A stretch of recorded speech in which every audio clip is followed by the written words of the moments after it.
Hello, the internet. Scales here. We are at the Physical Institute here in Beijing, and I'm with Mr. Christopher Krug again. What are you doing, KK? Just checking out the first copy of our newly published book here called Pathways, Or what? Discourse in Olympic Coverage. Yeah, so people think we're all just traveling around the world, sleeping with hot chicks and drinking every night, but really, you know, we're here for some serious business. Scales and I are on a panel tomorrow at the International Symposium of Olympic Research. We've been working with Professors Andy Mia and Beatrice Garcia for the last couple of years now on new media research related to the Olympic Games, and our book has just come out. Here's the chapter, New Media at the Beijing 2008 Olympic Games. And oh yeah, there you go. Very, very cool. And we'll do a little reading or something? Well, let's just get some background here. So in 2006, when we were in Torino, we did a little symposium at the Canada House. It wasn't as big as what the event is going to be for the next couple of days. We assembled about 30 mainstream media journalists and got to talk about what's going on online, how are bloggers, video bloggers, podcasters creating a revolution within the media industry around big world events. And this book is published under the International Center for the Olympic Studies, as you can see here. And these guys are doing research for the last 28 years or something like that on the Olympics. And this is actually the second time that they're doing a conference within the Olympics. The first one was I think it was in 2000. Okay. Yeah. Sydney? Yeah, in Sydney in 2000. So, and now they're going to do a summary of that, but it looks like there's a lot of interesting material. I mean, this is a pretty hefty Bible. Wow. What was the reaction when we walked in the room to come and pick up our book? Wow, I expected you guys to be a lot older. And I replied, covered with lesbian tattoos. Yeah.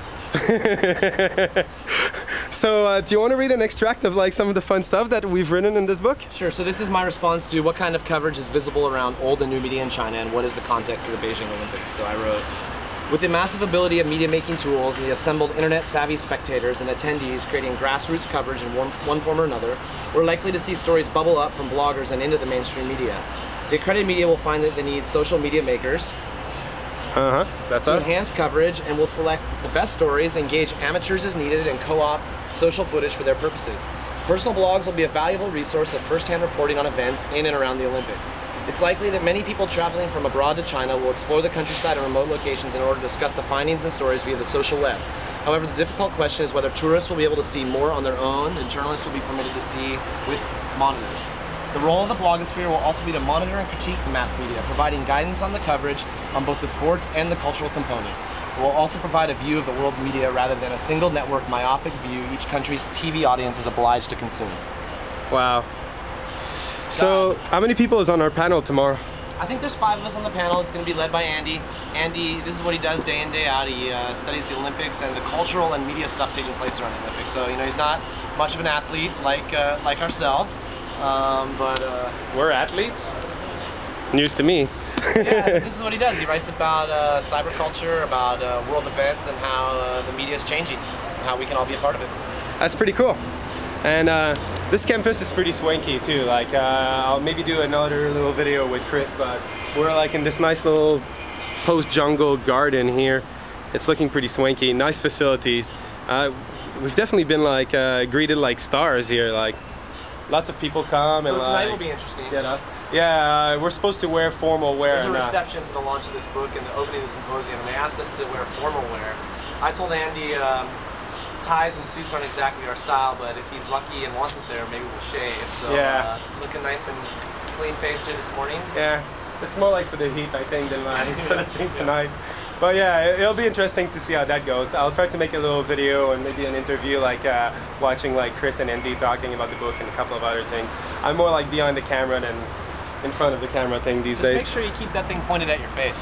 Yeah, sure. Last word? I mean, you're pretty happy. Thanks a lot, Andy. Thanks a lot, Beatrice. It's been a pleasure working with you guys. We got 2010 coming up. Rain City's an approved vendor of weblog services and social media type stuff for the 2010 Olympics. And Beatrice is a big part of the Cultural Olympiad going on at the London 2012 Olympics, so you'll see us there as well. Yeah, it's been a great trip so far, and we'll shoot some footage of the conference and the panel tomorrow. Awesome. Well, that's it, man. We'll see you later, the internet. See you later. For now. Bye.